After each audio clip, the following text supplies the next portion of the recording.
Light house corner பகுதியில்தான் தாங்கள் அனுமதி கேட்டதாக விஜய் தரப்பு வழக்கறிஞர்கள் தங்களது வாதத்தை முன்வைத்திருக்கிறார்கள். கைது செய்து நீதிமன்றத்தில் ஆஜர்படுத்தப்பட்ட தாவேக நிர்வாகிகள் மதியழகன் மற்றும் பவுன்ராஜ் தொடர்பான இந்த விசாரணை என்பது தற்போது நீதிமன்றத்தில் தொடர்ந்து நடைபெற்று வருகிறது. இருதரப்பும் தங்களுடைய வாதத்தை முன்வைத்திருக்கிறார்கள். அண்மை செய்தியாக பார்த்துக் கொண்டிருக்கிறோம்.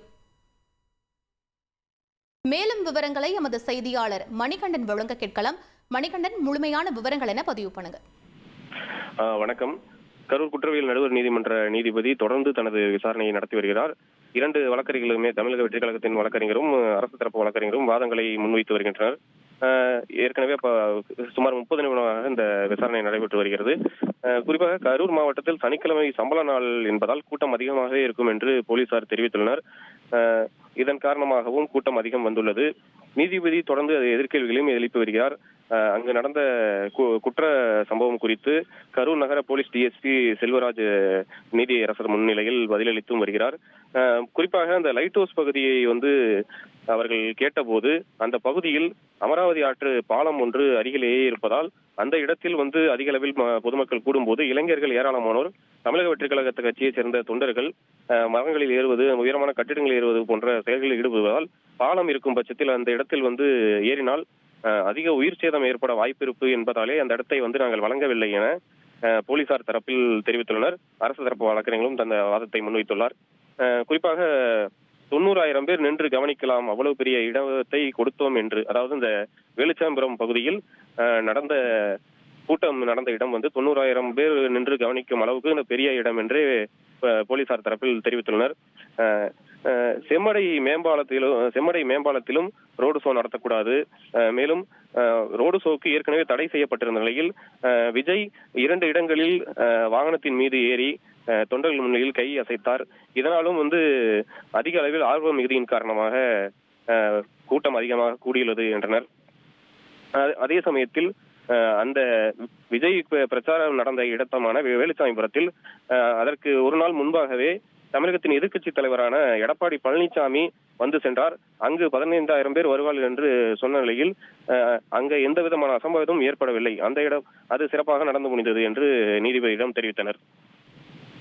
மணிகண்டன், தற்போது இந்த லைட் ஹவுஸ் கார்னர் பகுதி எத்தனை மக்கள் கூடுவதற்கான இடமாக உள்ளது? இது வேலுச்சாமிபுரத்தை விட பெரிய அளவிலான ஒரு இடமா? அது பற்றிய விவரங்கள் என்ன மணிகண்டன்? லைட் ஹவுஸ் பகுதி என்பது கரூர் மாநகரின் மைய பகுதியாக அறியப்படுகிறது. அதாவது இதயம் என்று சொல்லும் அந்த மாதிரியான பகுதியாக இருப்பதால் அந்த இடத்தில் தான் அமராவதி பாலம் செல்கிறது. அந்த அமராவதி பாலம் என்பது திருச்சி செல்லக்கூடிய மாநில நெடுஞ்சாலை சாலையை இணைக்கும் முக்கியமான பகுதி.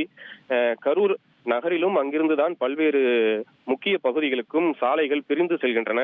அது மிக முக்கியமான இணைப்பு சாலை என்பதாலும் அந்த பகுதியை போலீசார் தர மறுத்துள்ளனர். குறிப்பாக அந்த இடத்தில் ஒரு 5,000 பேர் மட்டுமே கூடும் அளவிலான இடம் என்றும் போலீசார் தெரிவித்துள்ளனர். இந்த லைட் ஹவுஸ் கார்னர் பகுதி என்பது மிகவும் குறுகலான பகுதி என்று டிஎஸ்பி சொல்லியிருக்காங்க இல்லையா? மேலும் போலீசார் தரப்பிலிருந்து என்ன மாதிரியான வாதங்கள் தற்போது முன்வைக்கப்பட்டு வருகின்றன மணிகண்டன்? லைட் ஹவுஸ் பகுதி என்பது அதிக அளவில் பொதுமக்கள் குவிந்தால் வெளியே செல்வதற்கு ஏதுவாக இருக்காது என்றே அவர்கள் வாதம் முன்வைத்து வருகின்றனர்.